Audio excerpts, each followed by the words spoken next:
দেশের কি চালাইছিস তুই? তুই তো যে ঢাকা টঙ্গের পর বসে রয়েছিস। দেশ তো যার চালান সেই চালাইছে। রাস্তা যা বানায় দেশ আমরা ব্যানেলা ভাতিলা ভাতি দাবাতি দাবাতি জাতি তালে তাই। রাস্তার নামও রাখছি ডেলিভারি রোড। ডেলিভারি রুগী মহিলা বাচ্চা ডেলিভারি হচ্ছে না, নিয়ে যাবো রাজই। রাস্তায় যে গাড়িতে উঠেছি ভ্যান, রাস্তার যে জাকিতি রাস্তায় তার ডেলিভারি হয়ে গেছে। এই রাস্তার নামই তুইছে ডেলিভারি রোড। তুমি কি অর্থযোগ্য নেতা? আমাকে এদিকের রাস্তা ভালো আছে, জান নাই তো রাস্তা। বাংলাদেশের রাস্তা তো ঘোরেন নাই। আমি তো সারা দেশে ঘুরি। আই সেদিন গেছি এই পাশে এক থানায় গেছি, যাইতে আসতে আমার জীবনটা শেষ। 2টে মাহফিল সামনে করে গেছে, 2টে মাহফিলই নাই। পুলিশি ব্যাঙ্গি ছুটি উড়াই দিছে। আমি বললাম যে তোমরা বাংশো আমার টাকা কটা দাও। আমার তো আশা হয়ে গেছে, এরে কি রাস্তা। আল্লাহ হেফাজত করুক, বলেন আমিন। বাংলায় কর, অত টেডি বাংলায় করার দরকার নাই। ঘরে আগুন লেগে গেছে, সে জায়গা যদি অত টেডি ও হে জনগণ,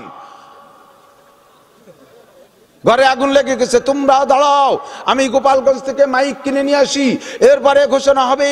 এরপরে মাইক কিনে নিয়ে ও হে জনগণ, আমাদের বাড়ি অগ্নি সংযুক্ত হয়েছে রান্নাঘর থেকে। এ কতি কতি ঘর কয়বার পুড়া হয়ে যাবে?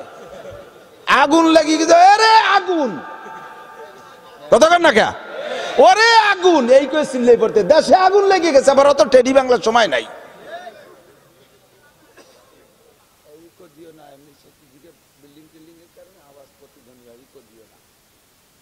একমাত্র ধর্ম ইসলাম, আর ইসলাম ধর্মের কলেমা হলো লা ইলাহা ইল্লাল্লাহ। ও দোস্ত রে, এই কোরআনের সংবিধানের পর যেই আমল করবে সেই দুনিয়া সুখী হবে, আখিরাতেও সুখী হবে। কোরআনী স্টেট যদি বাস্তবায়ন হয়, কোরআনী সংবিধান যদি বাংলাদেশে বাস্তবায়ন হয়, আমলিগালার যদি কোরআনী সংবিধান বাস্তবায়ন করে, আমি গ্যারান্টি দিয়ে বলে দেব, বাংলাদেশে এগেনস্টে কোনো দল থাকবে না। একমত না সবাই? সবাই একমত না? আমরা সবাই একমত। যেই দল আমাদের 2-3টে দাবিকে বাস্তবায়নের জন্য প্রতিজ্ঞাবদ্ধ হবে, সংসদে বিল পাস করবে, আমরা উলামায়ে কেরাম সারা বাংলাদেশ থেকে সেই দলের জন্য ভোট কালেকশন করব। 1 নম্বরে জাতীয় সংসদে নামাজের বিল পাস করা হোক। কারা একমত? একমত একমত। নামাজের বিল বোঝেন নাই? সংসদে যদি নামাজের বিল পাস হয়, খুশি না বেজার? জোর হলো না? খুশি খুশি, সবাই খুশি। কেন খুশি? আল্লাহ পাক বলেন ইন্নাস সালাতা তানহা আনিল ফাহশাই ওয়াল মুনকার। সরকার যে সমস্ত দুর্নীতিকে দমন করতে চায়, এই দুর্নীতিগুলো দমনের জন্য যত পদক্ষেপ নিচ্ছ, যত সিস্টেম করছো, ওই সিস্টেমে তুমি সফল হইতে পারতেছো না। পারবা না তা বলি নাই, পারতেছো না, চেষ্টা করিও পারতেছো না। কথা কন ঠিক না? আর পুলিশ, র্যাব, আর্মি, কুবরা, বিডিআর, আরো কত বাহিনী তৈরি করতেছে, অ্যান্টি কারাপশন, অ্যান্টি কারাপশন, বিভিন্ন বাহিনী তৈরি করতেছে দুর্নীতি দমনের জন্য। কোনোভাবে দুর্নীতি দমন করতে পারতেছে না। আল্লাহ পাক রব্বুল আলামিন বলেন সব দুর্নীতি দমন হইয়া যাইবে, একটা সবক পড়াই দাও সবাইকে, ইন্নাস সালাতা তানহা আনিল ফাহশাই ওয়াল মুনকার। আমার দিক তাকান বন্ধু, প্রত্যেকটা কথা শুনবো আজকে বাড়ি নেওয়ার নিয়তে, নিজের ভিতরে সেট করার জন্য। সরকারে বলতেছি বিদায়রা, সরকারের কথা নয়, আমাদের সরকার যদি বাস্তবায়ন না করে, সরকারের নাম কি? সরকারের নাম কি? আল্লাহু আকবার। আমার আল্লাহ সর্বময় ক্ষমতার মালিক, মালিক ইয়াউমিদ্দিন, বিচার দিনের মালিক আমার আল্লাহ। দুনিয়ার মানুষের কাছে জবাব দাও আর না দাও, আল্লাহর কাছে জবাব দেওয়া লাগবে। সাবালেগ নারী আর পুরুষ জবাব দেওয়া লাগবে। কাজেই কথারে ভাসমান কানে শুনবেন না, অন্তরের কান দিয়ে শুনবেন। ফাস্তামিউ লাহু ওয়া আনসিতু, মুখরে বন্ধ রাইখা অন্তরের কান দিয়ে শুনবেন। সরকার যদি নামাজকে বাস্তবায়ন করে জাতীয়ভাবে, সাংবিধানিকভাবে, তাহলে নামাজটা সকলে পড়বে বাধ্যতামূলক, তখন আর ছাড়তে পারবে না। কথা বলেন ঠিক কি ঠিক না? আর যদি সরকারের সাথে ছোট্ট একটু বিচারের ঘোষণা দিয়ে দেয়, বন্ধ করে ঘুরোই পারলি দেন, আমার দিক দিয়ে না, তবে অন্য দিক দেন।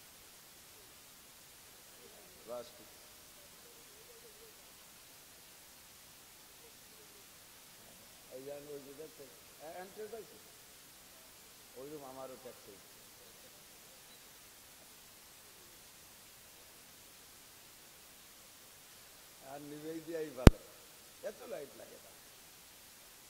যেগুলো লাইট দেবে সেইগুলো হলো আধা লাইট বাস, তাতে পাওয়ার নেই।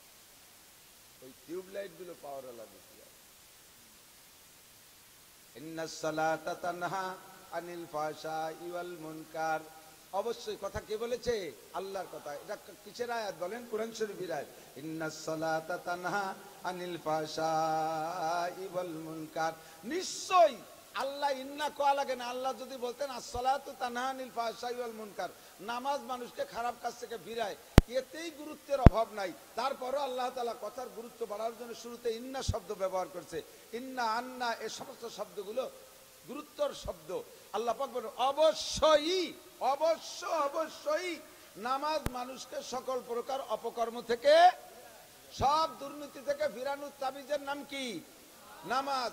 সরকার দুর্নীতি দমন করতে চায়, সুদ মুক্ত হোক, ঘুষ মুক্ত হোক, জিনা মুক্ত হোক, ব্যভিচার মুক্ত হোক, যৌতুক মুক্ত হোক, মদ গাঁজা মুক্ত হোক, দুর্নীতি মুক্ত হোক, টোন মারা মুক্ত হোক, মন মারা মুক্ত হোক, রাস্তা মারা মুক্ত হোক, বিজিএফ কার্ড মারা মুক্ত হোক, তারপরে আরো যারা ব্রিজ কালভার্ট মারিয়ে খাওয়া মুক্ত হোক। এটা সরকার চাই কি চায় না? এই সব কিছু সম্ভব। সমস্ত দুর্নীতি মুক্ত হওয়ার জন্য একটা তাবিজ আল্লাহ বলেছেন, সেটা হলো নামাজ সকলকে দিয়ে পড়াও। নামাজ সকলকে দিয়ে পড়াও। কিয়ামতের ময়দানে সরকার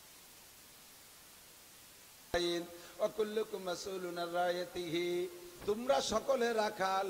রাই মানে রাখাল, দায়িত্বশীল। রাই মানে রাখাল। রাখালের কাছ থেকে যেমন সন্ধ্যাকালে আপনি গরুগুলো বুঝে নেন, এখন তো রাখালি পদ্ধতি নাই, গরু লালন পালনও বাদ হয়ে গেছে।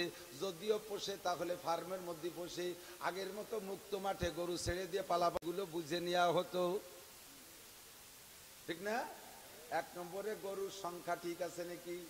তোরে 10টা যে পাঠাইলাম 9টা আনলি না 10টা আনলি বুঝে দে। 2 নম্বরে ঘাস খাওয়াইতে পাঠাইছি, পেট কান খালি। তুই কোন জায়গায় যে গাঁজা খেয়ে বেড়াইছিস, চাষ খেলে বেড়াইছিস, আমার গরুর পেটে কেন গরুর পেটে কেন ঘাস নাই? জিজ্ঞাসা হবে কি হবে না? 3 নম্বরে গরু সুস্থ আসছে না অসুস্থ, ঠ্যাং হাত পাও ভাঙ্গিয়ে চোখ কানাউরি বাড়িয়েছি, জিজ্ঞাসা হবে কি হবে না? আরে রাখালের কাছ থেকে যেমন সন্ধ্যাকালে গরুগুলো বুঝে নেন, যত মানুষ আছে দায়িত্বশীল সকলকে কিয়ামতে আল্লাহ পাক জিজ্ঞাসা করবে। সর্বপ্রথম প্রেসিডেন্টকে জিজ্ঞাসা করবে, তোমার দেশের জনগণের হিসাব দাও আমার কাছে। তুমি তো চাইছিলে রাজা হইতে, আমি তোমারে রাজা বানাই, এবার তোমার রাজত্বের জনগণের হিসাব আমারে দাও।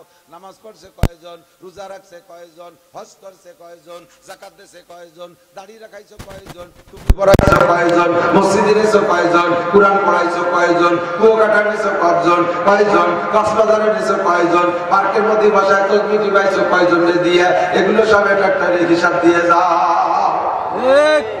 তোর মারা শিখাইছো, মন মারা শিখাইছো, রাস্তার কন্ট্রাক্টরে মারিয়ে কাজ। মাওলানা আবুল কালাম সাহেবকে জিজ্ঞেস করলাম, মুস্তফা কামালকে জিজ্ঞেস করলাম, ভাই আপনাকে দি কারেন্ট কি রকম যায়? এ কোন তার মোবাইলই তো চার্জ দিতে বলে, এ কেমন যাওয়া কয়?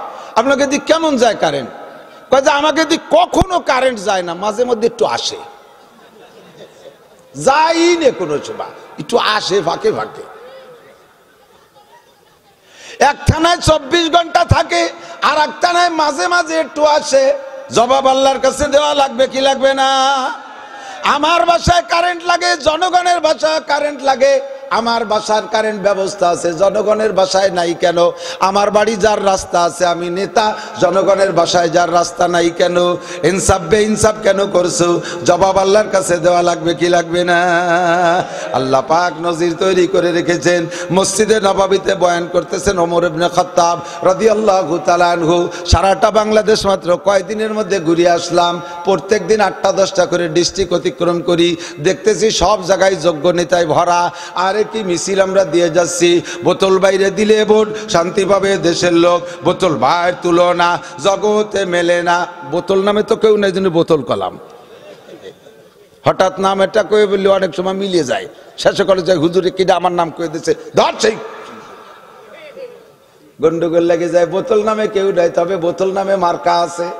বোতল মার্কা আছে না? গতবার দেখছি পানির বোতল মার্কা। বোতল ভাইকে দিলে ভোট, বোতল খাবে দেশের লোক। বোতল আছে না? গাজার বোতল, এবার বোতল, ফেন্সিডিল, মদের বোতল। বোতল বাইরে দিলে ভোট, বোতল খাবে দেশের লোক, বোতল বাইকে দিলে ভোট, শান্তি পাবে দেশের লোক।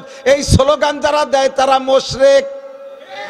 এই স্লোগান দিয়া শিরকি স্লোগান। একমাত্র আল্লাহকে ভোট দিলেই শান্তি পাওয়া যায়, আর দুনিয়ার কোন মানুষকে ভোট দিলে শান্তি পাওয়া যায় গ্যারান্টি দেওয়া যাবে না, শান্তি পাওয়া যায় না। শান্তি যদি পাইতে চাও কুরআন মার্কায় ভোট দাও, শান্তি যদি পাইতে চাও হাদিস মার্কায় ভোট দাও। কথা বলেন। সারা দেশ ভরে স্লোগান চলতেছে, দায়িত্ব নেওয়ার জন্য লাফালাফি ফালাফালি পাগলা পাগলি চলতেছে। আল্লাহু আকবার। জিম্মাদারি পাওয়ার পরে আপনার জিম্মাদারি কি? আপনি কি ন্যায় বিচার প্রতিষ্ঠিত করেছেন? আমি বলবো তারাই পদে যাওয়ার ইচ্ছা করবেন, তারাই পদের আশা করবেন যাদের ভিতরে হযরত ওমরের মতো যোগ্যতা আছে, হযরত আবু বকরের মতো যোগ্যতার দাবি করতে পারেন। হুবহু না পারেন, কমপক্ষে তাদের নকশে কদমের উপরে চলার চেষ্টা করবেন। মসজিদে নববীতে হযরত ওমর রাদিয়াল্লাহু তাআলা খুতবা দিচ্ছেন।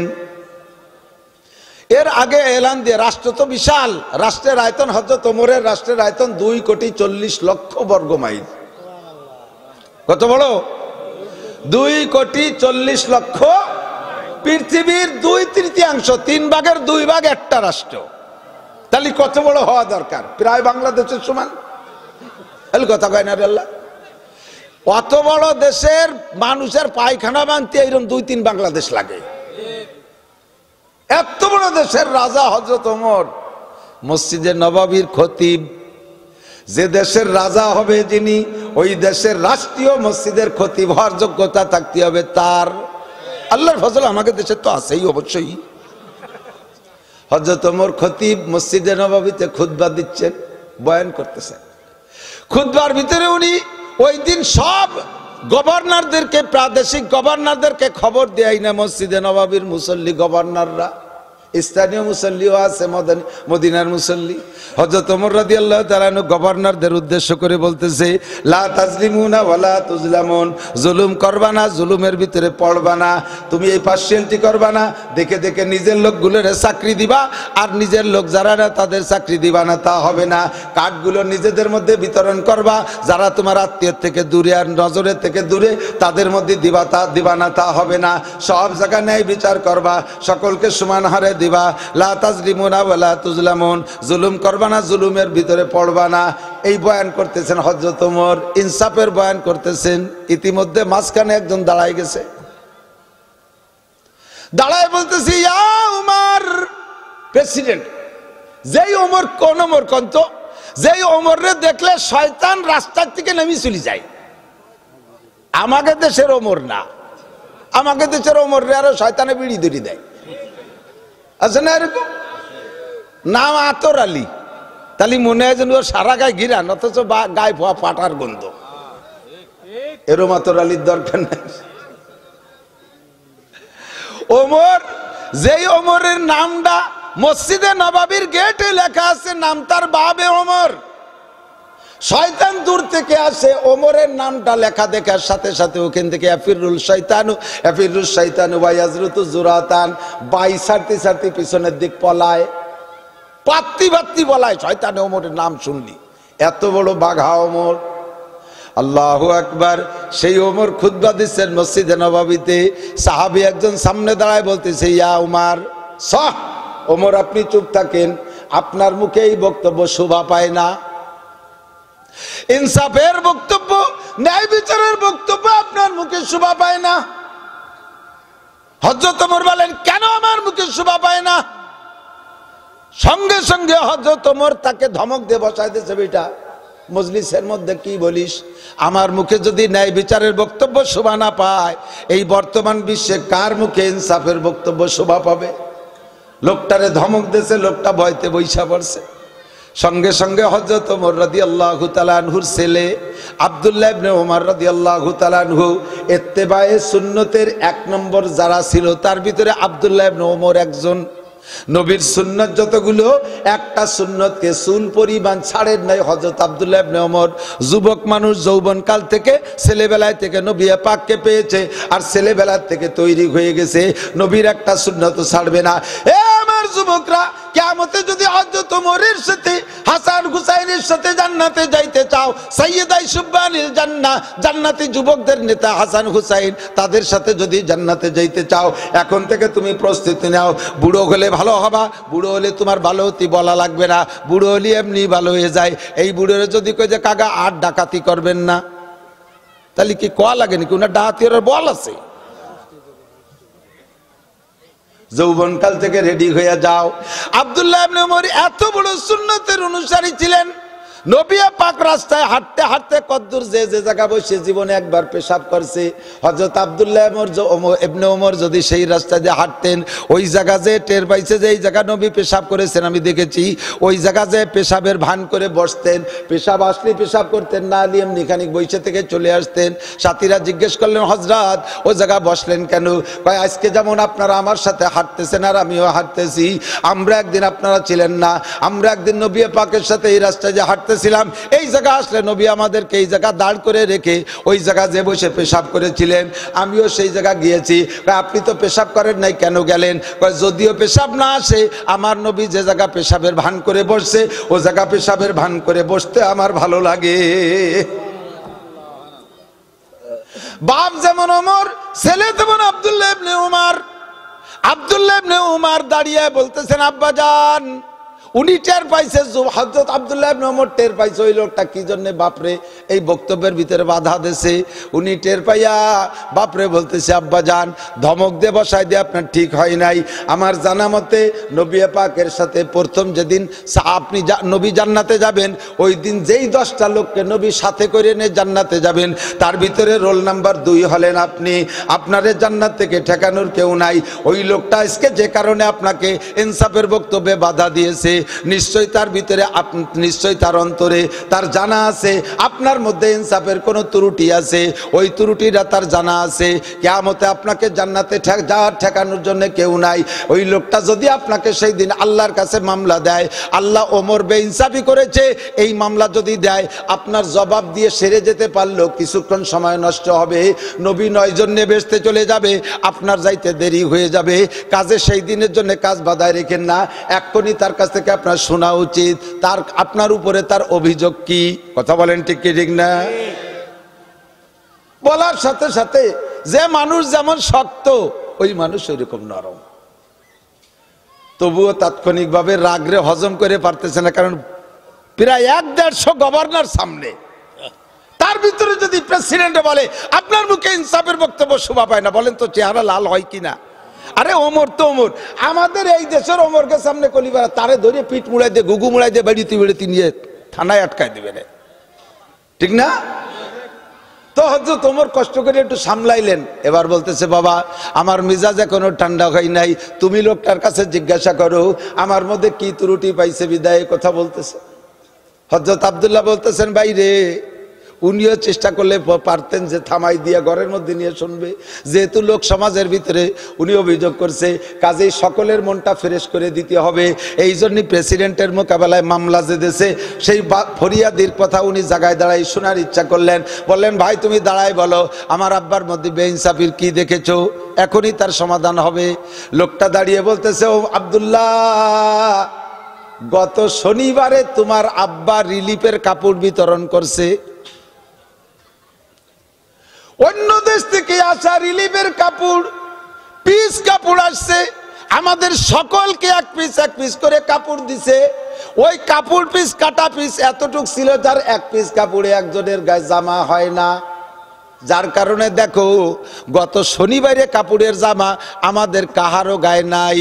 একটা কাপড় হলিয়ে তো কেউ জামা বানাইতো, আমরা সেই কাপড় দিয়ে জামা বানাইতে পারি নাই।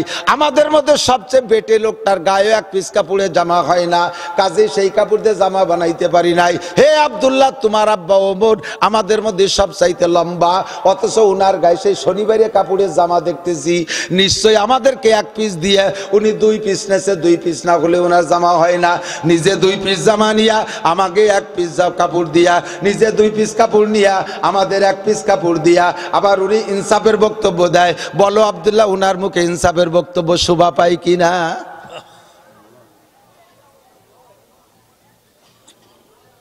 আব্দুল আলাদা কোনো বিল্ডিং না, সংসদ ভবন ছিল মসজিদে নববী। সবাই মসজিদে যাও, আমি হযরত আবু বকরের একটা ওসিয়াত পালন করে আসি। হযরত ওমর আবু বকরের ওসিয়াত পালন করতে যাইয়া ওই ঘরের ভিতরে ঢুকছেন। ঘরের ভিতরে গিয়ে দেখে কি মাল, আল্লাহু আকবার। একটা বুড়ি মহিলা, চক্ষু দুটো অন্ধ, সারা গায়ে কুষ্ঠবেদী, কানও পিরায় অর্ধবয়রা, পুরো শোনে না, মুখের ভিতরে দাঁত নাই, ঠোঁটের এখান দিয়ে পচা পচা ভাব, সারা গায়ে কুষ্ঠবেদী। বুড়ি অন্ধ উপর দিক হা করে বলতেছে, বাবা আবু বকর কখন আসবা, আমারে কখন খানা খাওয়াবা? অন্ধ বুড়ি দেখে না, মুখস্থ উপর দিক এরকম করে বলতেছে, বাবা আবু বকর কখন আসবা, আমারে কখন খানা খাওয়াবা, আমারে কখন পরিষ্কার করে দিবা, এই বলে হাক মারতেছে। ইতিমধ্যে হযরত ওমর ঢুকছেন।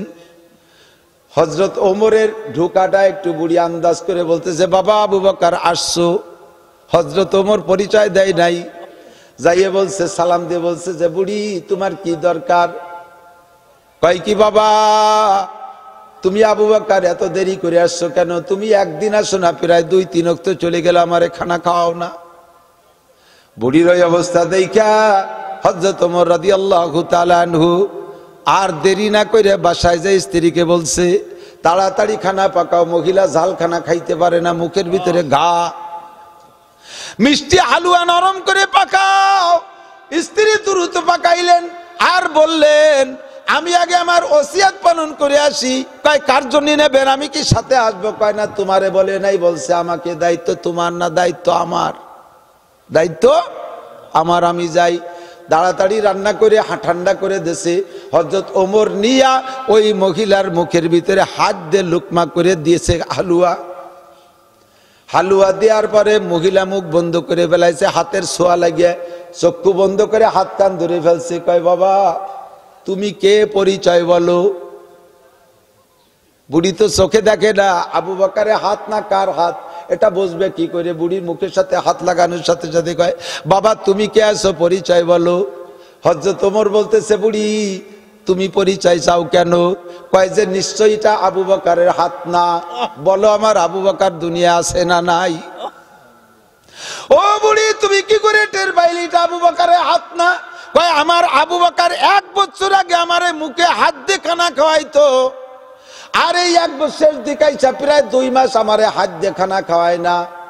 আমার আবু বকর আইছে আমারে খানা খাওয়ায় না, আমার বিছনা পরিষ্কার করে দেয়, আমার কাপড় পাল্টায় দেয়, আমারে ধুয়ে মুছে সাফ করে, তারপরে খানা খাওয়ায়। শেষের দিক 2 মাস আমারে হাত দিয়ে খানা খাওয়ায় না, নিজের মুখের মধ্যে খানা নিয়া ওইটা আমার মুখের মধ্যে দেয়। হাতে ছোঁয়া লাগলে আমি মুখে ব্যথা পাই, তার জিহ্বে দিয়ে আমারে খানা খাওয়ায়। ও বাবা হাত দেখে আমি টের পাইছি এটা আবু বকর না। বলো আমার আবু বকর আছে না নাই? হযরত ওমরের ভিতরে এমনি আবু বকরের বিরোধ জ্বালা চলতেছে।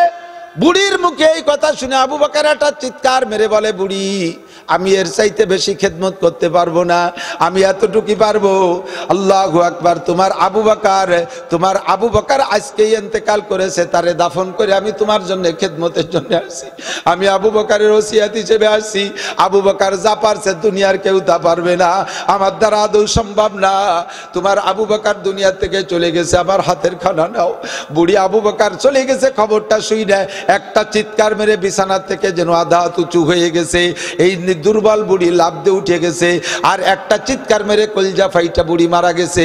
আবু বকরের খানার পরে আর ওমরের খানা বুড়ির মুখে যায় নাই। আল্লাহ নবী বলেন, ইজা কানা উমারুকুম কিয়ারাকুম, যখন তোমাদের নেতারা হবে এরকম ভালো মানুষ, নেতারা হবে ভালো মানুষ, শুধু আমাদেরকে প্রলোভন দিয়ে ভোট নিয়ে যায় তা না, নেতারা যদি হয় এই চরিত্রের ভালো মানুষ, ওয়া আগনিয়াকুম সুমহাকুম, তোমাদের ধনীরা যদি হয় দিনদার, ধনীরা যদি হয় দানবীর, ওমুরুকুম শুরা বাইনাকুম, সব কামকাজগুলো যদি পরামর্শ সাপেক্ষে হয়, ফাজাহারুল আরদে খায়রুম মিন বাতনিহা, তখন তোমাদের জন্য দুনিয়ায় বেঁচে থাকাটা মরার চাইতে উত্তম হবে। মরতে চাইবা না, তখন আল্লাহর কাছে হায়াত চাইবা। আল্লাহ তুমি আমাদের নেতারে হায়াত বাড়াই দাও, এরকম নেতার ছায়াতলে আমরা থাকতে চাই। কথা বলেন ঠিক ঠিক না? রাতের বেলা বেরোইছে হযরত ওমর ছদ্মবেশে, রাতের বেলা হযরত ওমর ছদ্মবেশে বেরোইছে। হায়াতে সাহাবার ভিতরে, হেকায়াতে সাহাবার ভিতরে তবলিগালারা পড়ে থাকেন, পড়ছেন না? রাতের বেলা বের হয়েছে, চলে গেছে বাহিরে, যাইতে যাইতে যাইতে যেতে জঙ্গলের ভিতরে, জঙ্গলি এলাকায় চলে গেছে।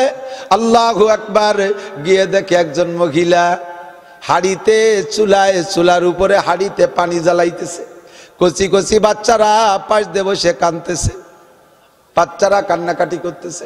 মহিলা তাদেরকে খাবারের সান্ত্বনা দিয়া ওই চুলার ভিতরে, চুলায় যে হাড়ি আছে আর চুলায় আগুন আছে, ফুয়াইয়া আগুন জ্বালাইতেছে। আর বাচ্চাদেরকে বলছে, বাবা একটু অপেক্ষা করো, রান্না হবে, খানা খাইবা। এই করে বাচ্চারা কান্নাকাটি করতেছে। করতে করতে করতে করতে বাচ্চাগুলো ঘুমাই গেছে। ইতিমধ্যে হযরত ওমর যে বলতেছে, মহিলা আমাকে যদি অনুমতি দাও, আমি একটু কাছে এসে দুটো কথা জিজ্ঞাসা করি। মহিলা বললেন, ঠিক আছে, আপনি আসেন। কে? কাছে গেছে, যাইয়া বলতেছে, কি তুমি এই হাড়িতে কি করো? কয়, হাড়ির ভিতরে আমি পানি জাল দেই, বাচ্চাদের কোনো খাবার নাই, কান্নাকাটি করতেছে, আমি পানি জাল দিয়ে তাদের খাবার প্রলোভন দিয়া সান্ত্বনা দিয়ে ঘুমাই দিয়েছি, এখন হাড়িটা নামায় আমিও ঘুমিয়ে যাব। আল্লাহু আকবার। এবার হযরত ওমর বললেন, তাহলে তুমি এই বাচ্চাদেরকে না খায় এভাবে ঘুমায় রাখো কেন? তাদের খাবার কোনো ব্যবস্থা করতে পারো নাই? কয়, আমার জন্য আমার জায়গা নাই, জমি নাই, আমার স্বামী ইনকাম করতে পারে না, বরঞ্চ স্বামী আমার নেই, বাচ্চাগুলো এতিমকে রেখে চলে গেছে, আমার এখন কি উপায়? কিয়ামতের ময়দানে খলিফাতুল মুসলিমিন ওমরের নামে মামলা দেব, কিয়ামতের ময়দানে খলিফাতুল মুসলিমিন ওমরের নামে মামলা দেব। ওমর এই দেশের রাজা হইয়া আমাদের খবর নেয় না, কিয়ামতে মামলা দেব। এবার হযরত ওমর বললেন, বুড়ি তাহলে অপেক্ষা করো, মহিলা অপেক্ষা করো, আমি দেখি তোমার জন্য কোনো ব্যবস্থা করতে পারি কিনা। উনি তখনও পরিচয় দেয় না যে উনি হযরত ওমর। মহিলা তো ওমরের চেনে না, এমনি এমনি মামলা দেবে। হযরত ওমর যাইয়া বাইতুল মালে যাইয়া বস্তা ভরে খাবার নিছে, চর্বি নেছে, খেজুর নেছে, ময়দা নেছে, তেল নেছে, যা যা দরকার সব নেছে। বস্তা বইরে এবার গোলাম রে কয়, বস্তা বইরে ওনার গোলাম রে কয়, গোলামের নাম মাহজা রাদিয়াল্লাহু তাআলা আনহু। এর আবার আলাদা কিসসা, লম্বা কিসসা, জম্মের কালো হাবশি মানুষ। এই গোলাম রে বলতেছে, গোলাম বস্তা আমার মাথায় উঠাই দে। অর্ধ পৃথিবীর প্রেসিডেন্ট সে গোলাম রে কয়, বস্তা আমার মাথায় উঠাই দে। গোলাম কয়, খলিফাতুল মুসলিমিন, আপনি পায়খানা করলে সে পায়খানাও পরিষ্কার করার দায়িত্ব আমার, আপনার সব কিছু করার দায়িত্ব আমার, আর আমি আপনার মাথায় এই বস্তা তুলে দেব, আমার কিয়ামতে কি হবে? এটা আদৌ সম্ভব না, আমার মাথায় দেন। হযরত ওমর কয়, ও গোলাম, ওই মহিলার খাবার পৌঁছাই দেওয়া দায়িত্ব তোমার না, তোমার দায়িত্ব আমার পায়খানা সাফ করা। পায়খানা যদি কোনো দিন করি, সাফ করে দিও। তোমার দায়িত্ব আমার কাপড় পরিষ্কার, ময়লা হলে পরিষ্কার করে দিও। তোমার দায়িত্ব আমার জুতো সোজা করার, বেকা হইলে সোজা করে দিও। কিন্তু ওই বাচ্চাদের খানা খাওয়ার দায়িত্ব তোমার না, ওদের কারণে কিয়ামতে তোমার জবাব দেওয়া লাগবে না, জবাব আমি ওমরের দেওয়া লাগবে। কাজে এই বস্তা আমার মাথায় উঠাই দাও। হযরত ওমরের মাথায় বস্তা নিয়েই নিলেন, চলে গেলেন হযরত ওমর একা একা, কেউরে সঙ্গে নিলেন না। নিয়ে মহিলাকে বললেন, মা তুমি একটু সরে বসো। দিয়েই বস্তা দিয়ে চলে আসে নাই, কয়, মা তুমি একটু সরে বসো, আমি নিজে হাতে রান্না কইরা যেই বাচ্চারা কানতে কানতে ঘুমাইছে দেখে গেছি আমি, ওই বাচ্চাদের মুখে হাসি না ফুটায় আমি যাব না। ক্ষমতা নেওয়ার জন্য লড়াপিটা করো, এমন দায়িত্ব পালন করতে পারলে ক্ষমতা নেওয়ার চেষ্টা কইরো। মহিলারা সরাই দিয়া হাড়ির ভিতরে তেল চর্বি যা যা দেওয়া দরকার সুন্দর করে দিয়া, কিতাবের ভিতরে লেখে, হায়াতে সাহাবার মধ্যে লেখে, হযরত ওমরের ঘন দাড়ি চুলোর মধ্যে ফুয়াইতে ফুয়াইতে ধুমো আইসা দাড়ি একেবারে গুলা গুলা হয়ে গেছে, চোখ দিয়ে নাক দিয়ে পানি পড়তেছে, ধুমো চোখে গেলে তো পানি পড়ে। এই কান্নাকাটির ভিতর দিয়ে রান্না কইরা এরপরে মহিলাকে বলে, বাচ্চাদেরকে উঠাও। উঠাইছে বাচ্চাদেরকে, নিজ হাতে কোলের মধ্যে বসাইয়া দুইটা তিনটা বাচ্চাকে পরাণ ভরে পেট ভরে খাওয়াইয়া এরপরে তাদের সাইডা দিছে। রাতের বেলা পেট ভরে খায়া তারা খুশিতে হাসতেছে, খেলাধুলা করতেছে। হযরত ওমর বলে, আমার নিজের সন্তানরা খুশি হলে যে পরিমাণ আনন্দিত হইতাম, তার চাইতে বেশি আনন্দ পাইলাম। বাচ্চাদেরকে এবার শান্ত করে আমি বললাম মহিলাকে, এগুলো খরচ করো, আবার ফুরিয়ে গেলে তুমি আমার কাছে যাইও। জিজ্ঞেস করছে, মুরব্বী আপনার নাম কি? কইতেই চায় না, কয় না মুরব্বী একটু বলেন। আল্লাহ, মহিলা এবার বলতেছে, মুরব্বী আপনার হযরত ওমরকে প্রেসিডেন্ট না বানাইয়া যদি আল্লাহ পাক আপনারে প্রেসিডেন্ট বানাইতো তাহলে ভালো হইতো। হযরত ওমর রে আল্লাহ কেন রাজা বানাইছে? আল্লাহ আপনারে প্রেসিডেন্ট বানালি ভালো হইতো। হযরত ওমর তখনও পরিচয় দেয় নাই, কয় বাবা তুমি অমুক জায়গায় যাইবা, মাল ফুরাই গেলে যাবা, সেখানে আমারে পাইবা। আল্লাহু আকবার। মাল ফুরাই গেলে ফিরে আবার মহিলা গেছে, ঠিকানা অনুযায়ী যাইয়ে দেখে রাজ চেহারায়, রাষ্ট্রপদ মর্যাদায়, সেই রাজ সিংহাসনে বসা যে লোকটা, সেই লোকটা সেই রাতের সেই বাবরসি। বয়তে কাঁপতেছে, আল্লাহ কারে দিয়ে আমি রাত্রি ভাত রান্দায় খাইছি। ও দুস্তরে ইজা কানা উমারাকুম খিয়ারাকুম, যখন তোমাদের নেতারা হবে ভালো মানুষ, মাঝে মাঝে বলি পুরন কথা দুই একটা সিজনালি আইসে গেলে বলা লাগে। আল্লাহু আকবার। খাজা মঈনুদ্দিন চিশতি রহমাতুল্লাহ আলাইহির নাম তো সবাই শুনছি, চিশতিয়া তরিকার মুরব্বী, ঠিক না? খাজা মঈনুদ্দিন চিশতি রহমাতুল্লাহ আলাইহির ইন্তেকালের পরে ভারতে দিল্লিতে ওনার জানাজা, দিল্লির মানুষ তো, উনার জানাজায় উপস্থিত হয়েছে 16 লক্ষ মানুষ। কত? টেলিফোন মোবাইলের যুগ না, যাতায়াত ব্যবস্থা মোটেই ভালো না, লোকেশন কমিউনিকেশন কোনোটাই ভালো না, যোগাযোগ ব্যবস্থা নাই। সেই জামানার 16 লক্ষ মানে এই জামানার 16 কোটি। কতক্ষণ? এখন ফোন দিলি এক জায়গায় একজন মরিছে, মরার সাথে সাথে কি সুন্দর মাইকিং, নবজাতক বাচ্চা পেটেতে মরি হয়েছে তার জন্য মাইকিং। আরো যদি তা ভালো ফ্যামিলি রয়, আল্লাহ এসে গেল কয়ে যাই। মহিলারা মারা গেলে মাইকিং করা, সমস্ত উলামা ইকরাম বলে মাইকিং করে একেবারেই নিষেধ। যে কেউ মারার সাথে সাথে মাইকিং করে দেশ গুলাই ফেলাই দেয়, অথচ দিন ভরে মাইকিং করার পরে মুসল্লি হয়েছে 50 জন। এত বড় মাইকিং এর কি দরকার? আর মসজিদের মাইকিং, মসজিদের মাইক দিয়ে মাইকিং করে জায়েজ কিনা তা উলামা ইকরাম মুফতিদের কাছে শুনে নেবেন। মসজিদের মাইক একমাত্র আজান ইকামতের, আজানের জন্য এগুলো অক্ষ করা। সেটিতে গরু হারাই গেছে সেই এলান, মানুষ হারাই গেছে সেই এলান, চুরি হয়ে গেছে সেই এলান, আগুন ধরে গেছে সেই এলান, এরপরে জানাজার এলান। যদি সব কাজের জন্য অক্ষ থাকে তাহলে করলে করতে পারেন। বাকি মানুষ মারা গেলেই দেশ ভরিয়ে এলান করে বেড়া, বিশেষ করে মহিলারা মারা গেলে এলান বিলকুল নিষেধ। হযরত ফাতেমা রাদিয়াল্লাহু তাআলা আনহার মতো মহিলা দুনিয়ায় আসে নাই আর আসবে না। কথা বলেন ঠিক কি ঠিক না? হযরত ফাতেমার মতো কেউ আসবে না। ফাতেমার মা খাদিজা, সে মাও বড় দামি মা। ফাতেমার মা আয়েশা, সে মাও বড় দামি মা। সমস্ত মহিলাদের উপরে জান্নাতের নারী, জান্নাতি নারীদের নেত্রী হবে কে? ফাতেমা রাদিয়াল্লাহু তাআলা। সেই ফাতেমা মারা যাওয়ার সময় উনি বলে, হযরত আলীকে বলছেন, আমার ইন্তেকালের পরে কোনো ঘোষণা হবে না, আপনারা ঘরে যারা আছেন আমি যখন মারা যাব গোসল করতে, কাফন পরাইতে যে টাইমটা, এর বেশি আমার দুনিয়ায় রাখবেন না। যে কজন উপস্থিত থাকবেন তারা আমার জানাজা পড়ে দাফন করবেন। মাত্র 4 থেকে 5 জন মানুষ হযরত ফাতেমা রাদিয়াল্লাহু তাআলার জানাজা পড়াইছে। আর আমাদের জানাজা বাবা বড় বাগা নেতা অলিবারা। আগে একদিন গত বছর দেখি এক নেতার জানাজায় সামনে দিয়ে এক কাতার খালি হিন্দু। সুবহানাল্লাহ। এ আছে না নাই? হযরত মঈনুদ্দিন চিশতি রহমাতুল্লাহ আলাইহির জানাজায় 16 লক্ষ মানুষ, জায়গার আয়তন হিসাব করে এরপরে মেজারমেন্ট করে দেখে 16 লাখ মানুষ। তার ভিতরে উনার চেহারা, উনার লাশের চেহারা দেখা 1 লক্ষ হিন্দু কলেমা পড়ে মুসলমান হয়ে গেছে। চেহারা থেকে যেন আলাদা একটা নূর বের হচ্ছে, এই দেখে 1 লক্ষ হিন্দু মুসলমান হয়ে গেছে। 16 লক্ষ মানুষ জানাজায় উপস্থিত। জানাজার ইমামতি করবেন কে? ওনারও খলিফা আছে বহুত, পীর মাশায়েখ অনেক আছে। মরার আগে উনি একটা ওসিয়ত করে গেছেন উনার ছেলেকে, সিরিয়াল অনুযায়ী নিয়মতান্ত্রিক ভাবে মাইয়েতের যদি যোগ্য ছেলে থাকে তাহলে 1 নম্বর মাইয়েতের জানাজার ইমামতির অধিকার হলো ছেলের, বড় ছেলের।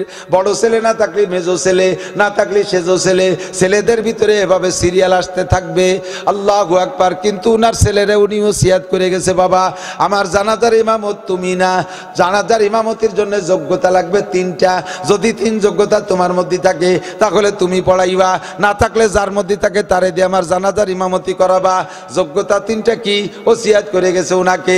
16 লক্ষ মানুষ জানাজার কাতারে দাঁড়ানো, মাইয়েত সামনে মঈনুদ্দিন চিশতি রহমাতুল্লাহ আলাইহি। এবার ইমামতির মসনাদে কে দাঁড়াবে? ওলামা ইকরাম বলতেছে ওনার ছেলেকে তুমি দাঁড়াও। কয় না আব্বা আমাকে একটা ওসিয়াত করে গেছে, ওই যোগ্যতা আমার মধ্যে না থাকার কারণে আমি পারতেছি না। কয় কি ওসিয়াত? কয় আমার জানাজার ইমামতি করবে, আব্বাজির জানাজার ইমামতির জন্য বলে গেছে যেই লোকটার মধ্যে 3টে গুণ থাকবে ওই লোকটা জানাজার ইমামতি ইমামতি করবে। যেই লোকটার মধ্যে তিনটে গুণ, এক নম্বর গুণ হলো সাবালেগ হওয়ার পরের থেকে আজকে পর্যন্ত একটা ওয়াক্তের নামাজও তাকবীরে উলা ছোটে নাই। তাকবীরে উলা কারে কয়? ইমাম সাহেব আল্লাহু আকবার বলে সানা বাঁধে কিরাত পড়ে রুকুতি যার আগে নামাজে অ্যাটেন্ড করার নাম হলো তাকবীরে উলা পাওয়া। এক নম্বর যোগ্যতা ওই লোকটার ভিতরে থাকবে সাবালেগ হওয়ার পরে আজকে পর্যন্ত তার জিন্দেগিতে একটা ওয়াক্তের নামাজও তাকবীরে উলা ছোটে নাই। দুই নম্বর যোগ্যতা ওই লোকটা আসরের নামাজের আগে 4 রাকাত কবলাল আসর সুন্নতে গায়ের মুআক্কাদা যেদিন থেকে পড়া শুরু করছে সেই দিন থেকে আজকে পর্যন্ত কোনো দিন ছোটে নাই। 3 নম্বর যোগ্যতা ইচ্ছাকৃতভাবে কোনো কবিরা গুনাহ কোনোদিন করে নাই। কেইসা যোগ্যতার যোগ্যতা কেমন শর্তের শর্ত? প্রথমটা বললে বেশ কয়েকজন রেডি হয়েছে তালি মনে হয় আমি পাবো। 2 নম্বরটা বলার পরে 90% জড়িয়ে গেছে, তালি আর হলো না। 3 নম্বরটা বলার পরে 100-তে 100 বাদ পড়ে গেছে। ইচ্ছায় অনিচ্ছায় কবিরা গুনাহ হয়েই যায়। আসরের আগের 4 রাকাত যতই নিয়মত পড়ি কয়দিন পড়া যায়, মাঝে মাঝে ছুটে যায় কি যায় না। যেদিন ঢাকা যাইতে জন্য বেলা 3টের সময় গাড়িতে উঠছেন, রাস্তায় কোনো মতে আসর তাই ফরজটা পড়িয়ে পারি না। আর কোথায় তাকে কবলা আসর 4 রাকাত? এই লোকটার কোনো দিন ছোটে নাই। একবার এলান দেশে কোনো ইমাম আসে না, 2বার এলান দেশে তাও কোনো ইমাম আসে না। এবার উলামায়ে কেরাম বলছে ভাইজান আর বলেন না, যদি 3বার বলার পরেও ইমাম বের না হয় তাহলে লোক ছত্রভঙ্গ হয়ে যাবে, ইমাম নাই, জানাজা হবে না, কাজেই দরকার নাই। আবার তাৎক্ষণিক মশওয়ারা হলো যদি এই যোগ্যতার মানুষ নাই থাকবে তাহলে হযরত এই শর্ত দিতেন না। অবশ্যই এই যোগ্যতার মানুষ আছে, আর যেই লোকটার মধ্যে এই যোগ্যতা আছে সেই লোকটা এই জানাজা ফেল করাও মানুষ না, অবশ্যই লোকটা আছে। বলে দেন 3 নম্বর বার আবার এলান করেন। ওনার ছেলে আবার বললেন আব্বাজির ওসিয়াত, এই 3টে যোগ্যতা যার মধ্যে আছে কষ্ট দিয়েন না, লক্ষ লক্ষ মানুষ রোদ্রের মধ্যে দাঁড়িয়ে আছে, মাইয়েতের কষ্ট হচ্ছে, তাড়াতাড়ি দাফন করতে হবে। এই যোগ্যতার মানুষ যে আছেন তাড়াতাড়ি চলে আসেন। যতবার এলান করছে সব মানুষ খালি এদিক ওদিক তাকায়, কে আসে কোন দিক থেকে এই যোগ্য মানুষটা খুঁজে কেউ রে পায় না। কিন্তু সামনে একেবারে সিনা বরাবর একটা লোক দাঁড়ায় আছে, ওই লোকটার কে দিক তাকায় না, ওই লোকটা শুধু নিচে হয়ে ফুফায় ফুফায় কাঁদতেছে। সবাই এদিক ওদিক তাকায় ইমাম কোন দিক থেকে আসে, ওই লোকটা কোনো দিক তাকায় না, নিচে মুখী তাকাইয়া বুক ভাষায় ফেলতেছে কানতে কানতে। আল্লাহু আকবার। 3 নম্বর বার যখন বললেন, 3য়-বার বললেন ভাইরে কে আছেন এই যোগ্য ইমাম, তাড়াতাড়ি আসেন, মাইয়েতের কষ্ট হচ্ছে। ওই লোকটা সামনের থেকে হাইটা যাইয়া হযরতের গলা জড়ায় ধরে কপালে চুমু খেয়ে বললেন এই গুণ 3টে আপনার কথা অনুযায়ী আমি অর্জন করেছিলাম, আপনি আমারে 3টে গুণ অর্জন করতে বলেছিলেন।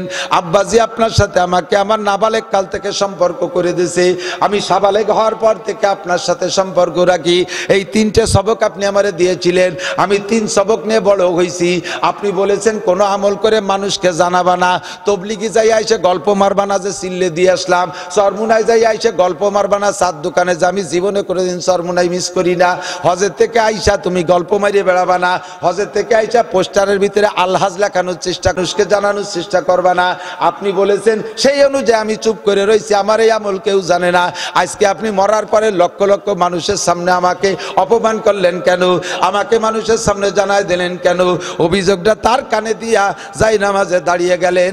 16 লক্ষ মানুষের জানাজার ইমামতি হযরত মঈনুদ্দিন চিশতি রহমাতুল্লাহ আলাইহির জানাজার ইমামতি করলেন যেই ভদ্রলোক, উনি কোনো মাদ্রাসার মুহাদ্দিস না, উনি কোনো নামদারি পীর না, উনি তৎকালীন ভারত উপমহাদেশ, ভারত বাংলাদেশ পাকিস্তান, ভারত বাংলাদেশ পাকিস্তান, শ্রীলঙ্কা, মালদ্বীপ, নেপাল, ভুটান, বার্মা সহ একটা রাষ্ট্র ছিল। এই বিশাল রাষ্ট্রের প্রেসিডেন্ট সুলতান শামসুদ্দিন আল তামাশ রহমাতুল্লাহ আলাইহি।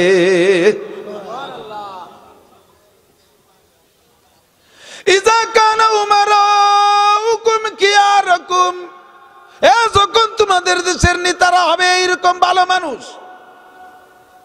নেতারা খালি নির্বাচনের সময় আমি বলবো, সরাসরি বলবো, এক শ্রেণী মানুষ আলেম উলামাদেরকে ধিক্কার দেয়, মৌলবীরা ধর্ম ব্যবসায়ী, কয় কি কয় না? আমাদের মৌলবীদের ব্যবসায়ী হলো ধর্ম, এটা আমাদের গালি দিলেও বহন করতে হবে, না দিলেও আমরা নিজেরা স্বীকার করব। তবে আমাদেরটা ধর্ম, ব্যবসা না। আল্লাহ পাক রব্বুল আলামিন ধর্মের ধারক বাহক হিসেবে বানাইছে, তাই আমরা করি। কিন্তু যারা সারা বছর ধর্মের কাছে আসে না, নির্বাচনের সময় টুপি মাথায় দিয়ে স্টেজে আসে ওয়াজ করতে, ওরাই হলো 1 নম্বর ধর্ম ব্যবসায়ী। না নামাজ হয় না, রোজা না, যাকাত না, হজ, তো ফির খুশি কিস বাত কে কোই যেটা হয় না জজ, সারা বছর নামাজ নাই, সারা বছর রোজা নাই, সারা বছর টুপি নাই, সারা বছর পাগড়ি নাই, সারা বছর জামা নাই, সারা বছর জুব্বা নাই, যা কিছু করে বেড়াও, নির্বাচন আসলে আমাদের স্টেজ পাইয়া সে জায়গায় লম্বা লম্বা বক্তৃতা দাও টুপি মাথায় দিয়া, দেশের মুসলমান লেলাবুলা তাদেরকে টুপি দেখায়া ভোট নাও। কাজে এইটাই হলো 1 নম্বর ধর্ম ব্যবসা।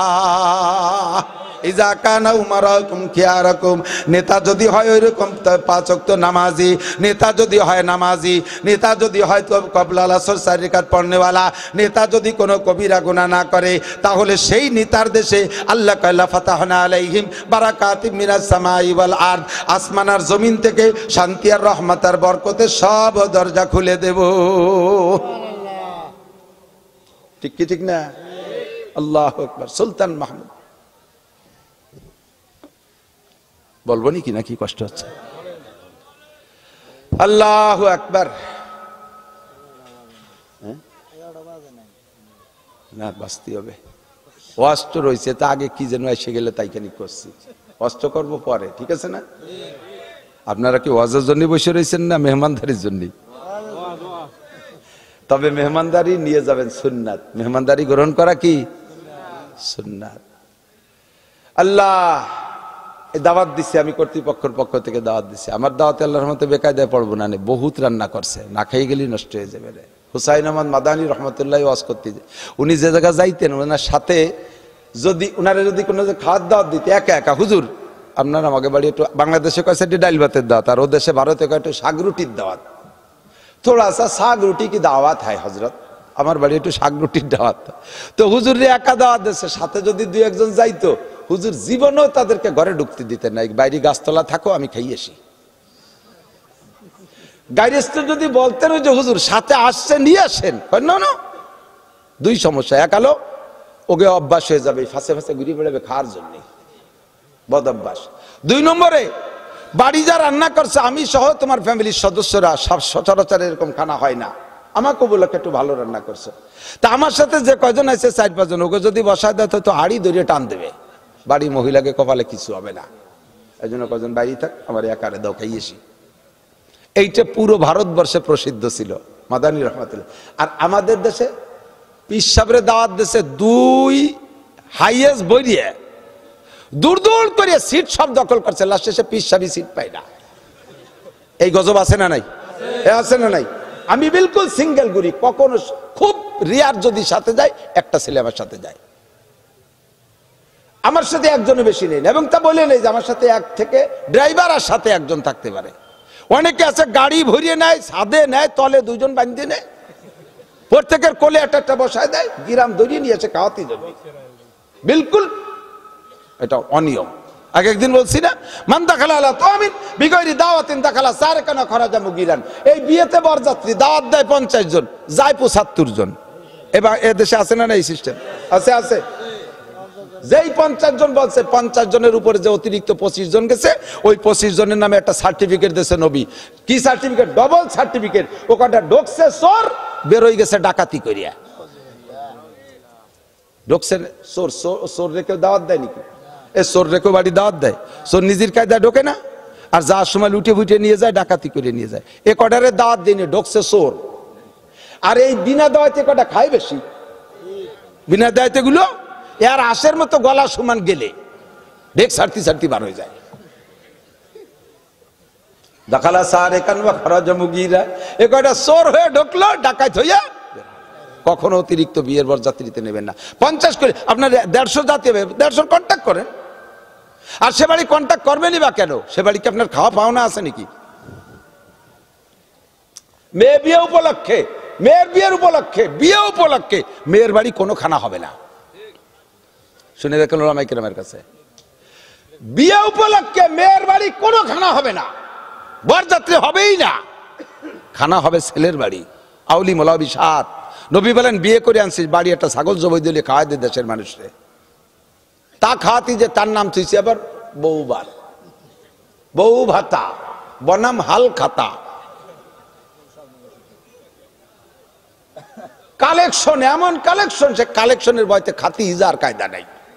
কতক্ষণ না কে মোটা কালেকশনটা মাইক ধরিয়ে গোপনে গোপনে অলিত হয়।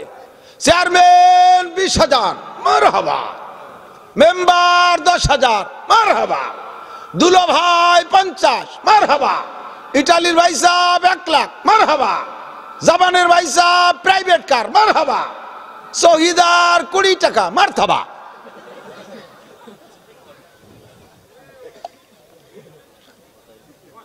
শহীদার কয় কি তোর বাড়ির দ্বারা জীবনও আসবো না, চারটে খাওয়াই এই অপমান করলি, 20 টাকা না করলি কি ছিল? কতক্ষণ বস্তা বস্তা কালেকশন। হাদিসে আসছে পরিষ্কার, 2টা দাওয়াত, আকিকা আর অলিমা, বউ ভাত, 2 দাওয়াতে কালেকশন করা, সিস্টেম করে কালেকশন করা টাকা শুয়োরের পায়খানা খাওয়ার চাইতে হারাম, শুকরের পায়খানা খাওয়ার চাইতে হারাম। খয়রাত করবা জায়গা পাও না, যাও টেকেরাট বাজারের মধ্যে থাল পাইতে বসে দাও, চারটে খাওয়াইয়ে মানুষে গেটে মোহরি একটা দিয়ে বসাই দেয়। কালেকশন করো, কালেকশন করো। মুসলমানই দেশে দেখা কালেকশন হারাম, বিলকুল হারাম। ব্যবসার জায়গা ভাই নেই, ছেলে একটা মুসলমানই দিয়ে 1 লাখ টাকা বেরাকের থেকে লোন উঠে গিয়ে খাওয়াইছে, 3 লাখ টাকা কালেকশন হয়েছে। খুশিতি উস নাই, আল্লাহ কি এরবো, ছেলে মোটে একটা কি এরবো, নিজে আর একবার নেবো নি মুসলমানি, ভালোই তো ব্যবসা, নাও এবার গুড়া বাড়িয়ে কেটে ফেলাও। শয়তানি যত, এগুলো হারাম। এই কুপ্রথা বাদ দিতে হবে। খাওয়াবেন ফিসাবিলিল্লাহ। বিয়েতে বরযাত্রী যাবে, বরযাত্রী জায়েজ নাই। হ্যাঁ, মেয়ের বাপ যদি স্বেচ্ছায় বলে বিয়েই, মৌলানা নাসির সাহেব বলছে কোরআন হাদিসে যা আছে তার খেলাপ করব না, তবে আমার মেয়েটা একেবারে এভাবে একা একা এসে নিয়ে গেলে আমার মন ছাড়বে না, আপনি দেখে গণ্যমান্য 20-50 জন লোক নিয়ে এসেন, 50 জন নিয়ে আসেন, 20 জন নিয়ে আসেন, সে যে কয়জন বলবে সেই কয়জন। আমি ছেলে বিয়ে দিছি এই গত মার্চের আগের মার্চে ঢাকায়, আমার বিয়েই বলছে বিয়ে কতজন আসবেন, আমি বললাম কতজন মানে, বিয়েতে বরযাত্রী আসবেন না? বললে যে হ্যাঁ আমার যাইতে হবে কিছু, বউটা নিয়ে আসতে আমার একটা সামাজিকতা আছে, তবে বরযাত্রী না, এর 1 টাকাও আপনি খরচ করতে পারবেন না। মেহমানদারি একটা আপনার অধীনেই করতে হবে, তবে কোন জায়গা করবেন? কমিউনিটি সেন্টারে সম্পূর্ণ খরচের টাকা আমি দেব, আপ্যায়ন ব্যবস্থাটা আপনি করবেন, একটু আমি এখান থেকে নিয়ে যাব। নেওয়ার সময় বাড়ি বসে আবার বাড়ি সাইডে ডাল ভাত খাওয়াইয়ে বাড়ি একটা কালেকশন দেয়, এখান থেকে ফিরে আবার খাওয়াই এনে বাড়ি আর একটা যদি খাওয়া দেয় অলিমা, সে জায়গায় আর একটা কালেকশন। কোনো কালেকশন হবে না। আমি 80 জন লোক নিয়েছি, 80 জনের খরচের কথা আমার বিয়ে বলছি, আর এই 80 জনের ভাড়া ভূত সব দিয়ে নিয়েছি, 4 আনা পয়সা আমি ক্ষেত্রে কিনে কোনো আত্মীয় স্বজনে নিইনি। প্রত্যেক জায়গায় সুন্নতের পাবন্দি করেন, ইনশাল্লাহ বরকত হবে। আমার নাতি হয়েছে, নাতি হওয়ার সাথে সাথে আমি ছিলাম হাসপাতালে, আজান দিছি আমি নিজি মুখে, একামত দিছি আমি খেজুর, আজোয়া খেজুর সংগ্রহ করে রাখছি। আমার নাতিকে আমি সর্বপ্রথম আমার মুখ থেকে খেজুর খাওয়াইছি। বাড়ি আনার পরে কারি সাইদুল ইসলাম আসাদ সাহেব আমার মাহফিলে গেছে, তারে দিয়ে খেজুর খাওয়াইছি। একেবারে সপ্তম দিন রবিবারে জন্ম নেছে, সোমবারে জন্ম নেছে, পরে রবিবারে আমি 2টা ছাগল কিনে আকিকা মাদ্রাসায় দিয়ে দিছি। কেন কালেকশন? কিসের কালেকশন? এই জাতীয় খানা খাওয়াইয়া কালেকশন করা হারাম। একটু প্রতিজ্ঞা করেন। আপনাদের এলাকায় প্রথা খুব বেশি আছে, আমি জানি, খুব আছে। এর বিশাল একটা ধুম ধাড়াক্কা চলে, আর একটা আকাম চলে বিয়ের ভিতরে। এই ঢাকার ওদিক বেশি আছে, আপনাদের এদিক আছে কিনা জানি না। উকিল বাপ সাজায়, উকিল বাপ একজনের সাজাইয়া সেই উকিল বাপের সাথে হুবহু বাপের মতো দেখা সাক্ষাৎ, তার সাথে দেখাও দিয়েছিল না শরীয়তে জায়েজ। প্রতিবেশী চাচা, প্রতিবেশী আর একজন, তারা উকিল বাপ বানাইয়া সেই বাড়ির জামাই মেয়ে বানাই দিছে, তার সাথে পর্দা পশিদার কোনো বালাই নাই। ওই উকিল বাপের সাথে এই মাইয়ের বিয়েও জায়েজ। আর পাতায়নি কুটুম্বুতে একেবারেই বাপ পাতায়, ছেলে পাতায়, মা পাতায়, যাদের মুখ বুলা মা, পাতায়নি মা বোঝেন তো, ধর্মমা কয় নাকি? ধর্ম মারে 100 বার বিয়ে করা জায়েজ, ধর্ম মারে জীবন ভরে বিয়ে করা জায়েজ, ধর্ম খালারে বিয়ে করা জায়েজ, ধর্ম বোনরে বিয়ে করা জায়েজ। যারা বিয়ে ওরা যায় তার সামনে যায় কি? এই কুপ্রথাগুলো আমাদের ভিতরে এখনো চলতেছে। মাদানী রহমাতুল্লাহ আলাইহির সাথে 2-3 জন গেলে তাকে ভিতরে ঢুকতে দিতেন না, ভুলে গেছেন নাকি?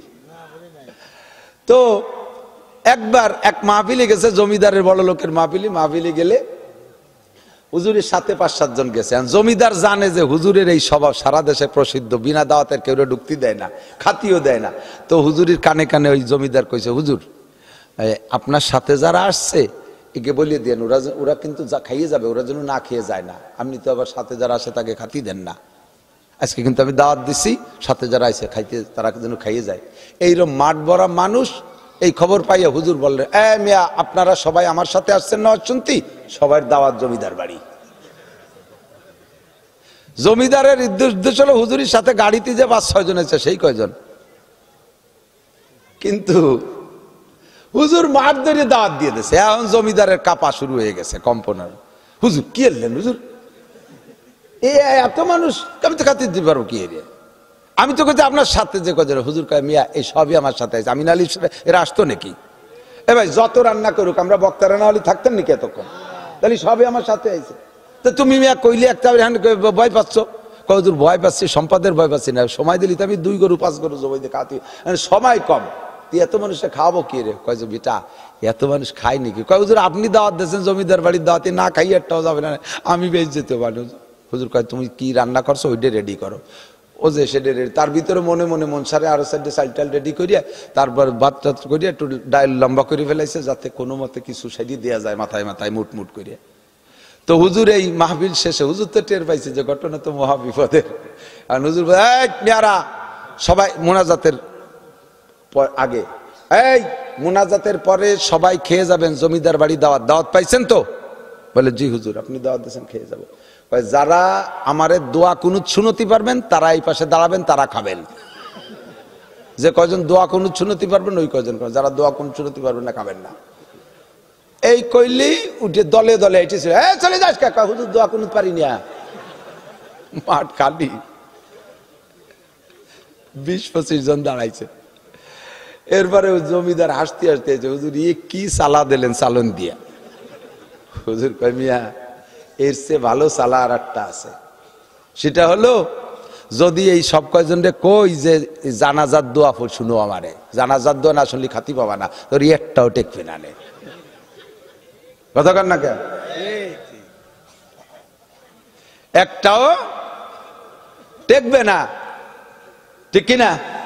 কয়জন পারেন জানাজার দোয়া, কয়জন পারেন দোয়া কুনুত? আল্লাহু আকবার। তো দোস্ত কি যেন বলতে যে সরে চলে গেছি, যে এখানে আপনাদের জন্য মেহমানদারির ব্যবস্থা আছে, দাওয়াত দিয়েছে কর্তৃপক্ষ, দাওয়াত দিয়েছে, সবাই থাকবেন ইনশাআল্লাহ, ঠিক আছে না? হাদিয়া গ্রহণ করা সুন্নাত, দাওয়াত খাওয়া সুন্নাত, সেই দাওয়াত দিলাম, তবে শেষ পর্যন্ত কথা শুনতে হবে। আল্লাহ তাআলা আমাদের জন্য যোগ্য নেতার ব্যবস্থা করে দিক, বলেন আমিন। এই 2-3 দিন আগে মাঝে মাঝে পেছিয়ে যায়, সব 2 দলের প্রার্থী একসাথে আসে আমার কাছে, 3-4 দলের প্রার্থী স্টেজে এই পালাক্রমে মাইক নিয়ে দোয়া নিয়ে যায়।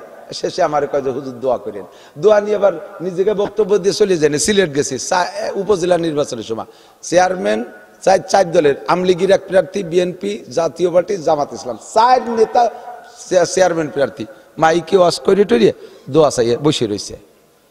আবার কয় হুজুর একটু দোয়া করেন। আমি এই 4 জন বসে, 3 জন চলে যায়, একজন থাকে, তার জন্য একটু অ্যাঙ্গেলে দোয়া করা যায়। 4 জন বসে রয়েছে, আমি কি কব কন দিদি? আমি বললাম যে আল্লাহ এই 4 জন আছে, 4 জন যেন এবার হয়ে যায়, 4 জন পালসি দোয়া কর। ওরা কয় যে হুজুর তা তো হবে না, হবে না, একজন একটু ভালো হয়ে কন। এসে ভালো আর কিভাবে কব? শেষে একটু কইলাম, আল্লাহ যার দ্বারা দেশের খেদমত হবে, দশের খেদমত হবে, জাতির খেদমত হবে, জনগণের হক সঠিকভাবে বুঝে পাবে, যার দ্বারা ধর্মের, ইসলামের, মাদ্রাসার, উলামায়ে কিরামের খেদমত হবে, ওরে তুমি নির্বাচিত করে দিও। কথা বলেন, জোরে বলেন আমিন। আমাদের এ জায়গাও দোয়া তাই, নাকি বলেন?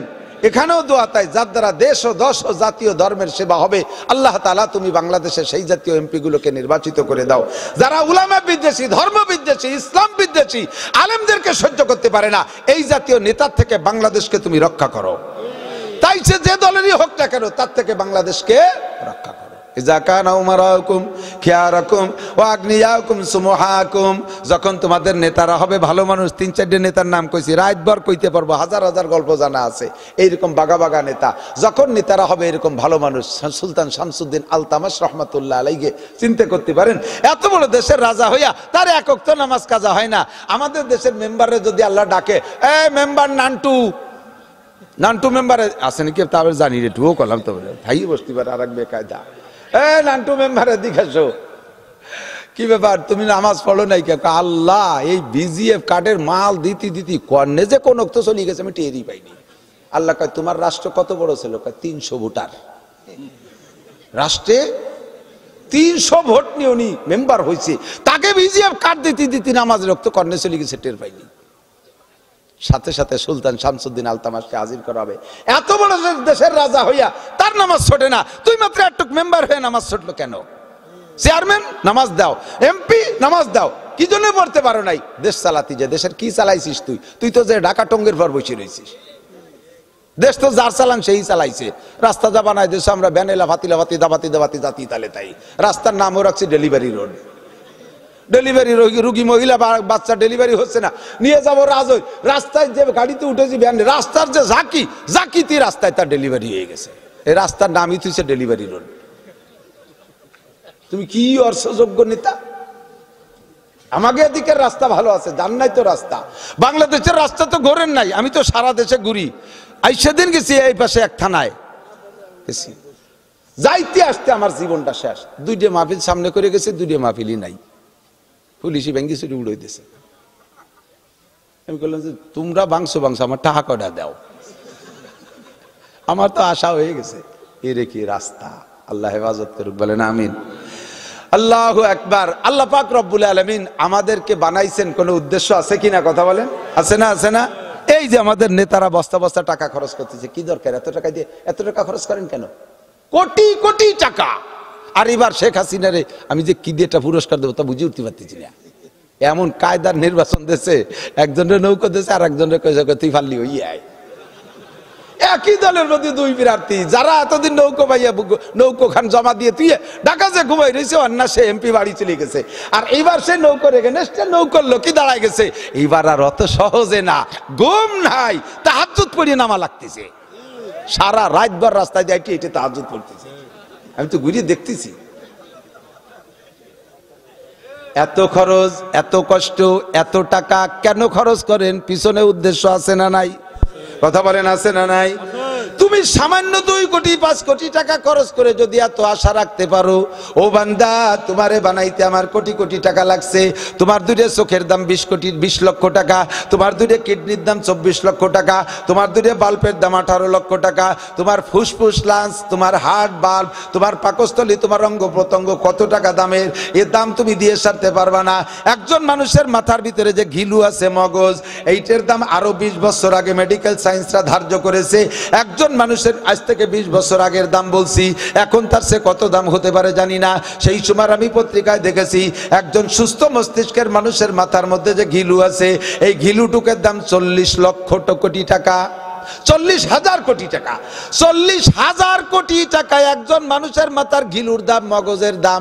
কত টাকা দিয়ে আল্লাহ আমারে বানাইছে, আমারে লালন পালন করতে কত দামি একটা সূর্য বানাইলো, চন্দ্র বানাইলো, গ্রহ বানাইলো, নক্ষত্র বানাইলো।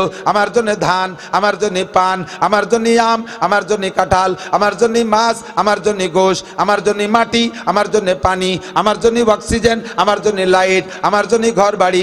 অসংখ্য নিয়ামত দিয়ে আমার আল্লাহ পাক আমাকে পালে।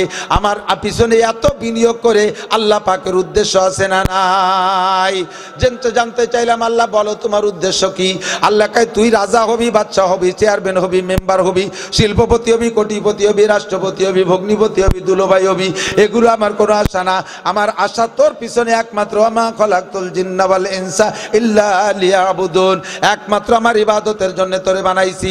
ইবাদত ছাড়া কিছু করতে পারবি না, ইবাদত ছাড়া কিছু করতে পারবি না। তোর আর কিছু আমি দেখতে চাই না। 24 ঘন্টা ইবাদত চাই, 24 ঘন্টা ইবাদত চাই। আল্লাহ ইবাদত করব কতদিন? আল্লাহ কয় আমা উমিরু ইল্লা লিয়াবুদুল্লাহ। আল্লাহ পাক বলেন ওয়াবুদ রাব্বাকা হাত্তা ইয়াতিয়াকাল ইয়াকিন, তোমার এই ইবাদত হবে মরণ পর্যন্ত। জোরে বলেন, নামাজ কতদিন? বলি কথা কয় না, নামাজ কতদিন? রোজা কতদিন? মৃত্যু পর্যন্ত, মরণ পর্যন্ত। বাংলায় কর, অত টেডি বাংলায় করার দরকার নাই। ঘরে আগুন লেগে গেছে সে জায়গা যদি অত টেডি ওই জনগণ, ঘরে আগুন লেগে গেছে, তোমরা দাঁড়াও, আমি গোপালগঞ্জ থেকে মাইক কিনে নিয়ে আসি, এরপরে ঘোষণা হবে, এরপরে মাইক কিনে নিয়ে ও হে জনগণ, আমাদের বাড়ি অগ্নি সংযুক্ত হয়েছে রান্নাঘর থেকে। এ কতি কতি ঘর কয়বার পুড়া হয়ে যাবে? আগুন লেগে গেছে, আরে আগুন, কতক্ষণ না কে ওরে আগুন, এই করে চিল্লাই পড়তে দেশে আগুন লেগে গেছে। আবার অত টেডি বাংলার সময় নাই।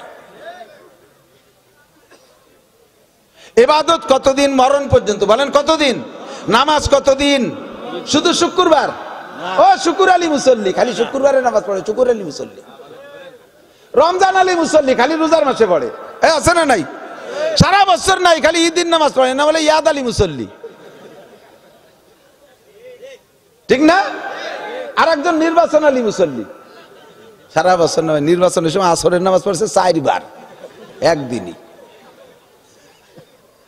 মানে যে মসজিদই পড়ছে তারা তো দেখছে, ফাঁসে আরেক জায়গায় ভোট চাতে গেছে, তারা তো জানে না যে উনি নামাজ পড়ছে।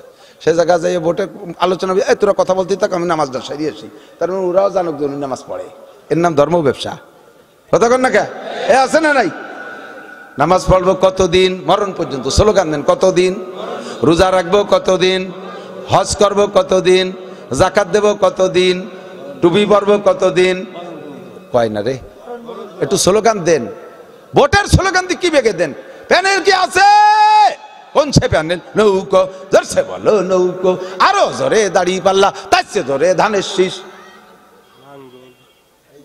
এদিক তাকান। নামাজ পড়বো কতদিন? রোজা রাখবো কতদিন?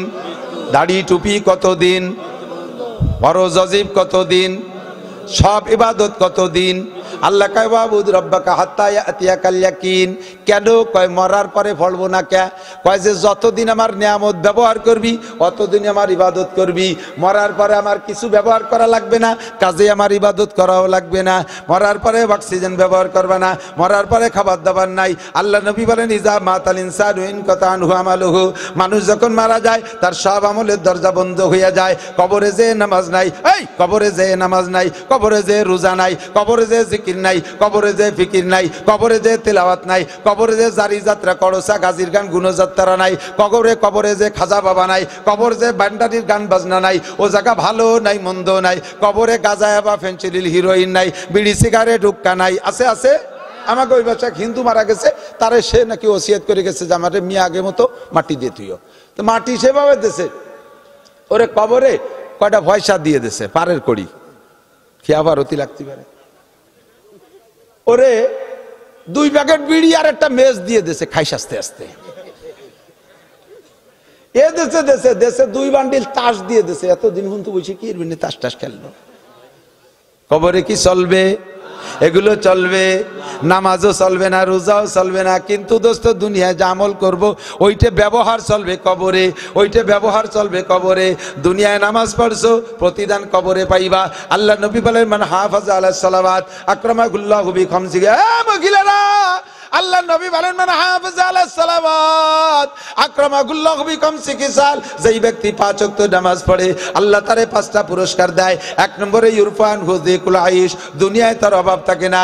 2 নম্বরে কবরের আযাব থাকে না, ওয়াযিকুল আইশ ওয়া আযাবুল কবর, কবরের আযাব থাকে না। নামাজের প্রতিদান তুমি কবর থেকে পাওয়া শুরু করবা। 3 নম্বরে হাসরের মাঠে ইউতিহিল্লাহু কিতাবু বিয়ামিনিহি, ডান হাতে আল্লাহ আমলনামা দিবে। 4 নম্বরে আমরু আলাস সিরাতে কালবার, বিদ্যুৎ গতিতে পুল সিরাত পার হয়ে যাইবা। 5 নম্বরে ইয়াদখুলুল জান্নাতা বিগাইরি হিসাব, নামাজের প্রতিদান আখিরাতে বিনা হিসাবে জান্নাতে চলিয়া যাইবা। জোরে কন্না সুবহানাল্লাহ। কামাই করব দুনিয়ায়, খরচ করব মরার পরে, কামাই করব দুনিয়ায়, খরচ করব মরার পরে। আল্লাহ কাছে যতদিন আমার অক্সিজেন ব্যবহার করবি অতদিন তোর ইবাদত করতে হবে।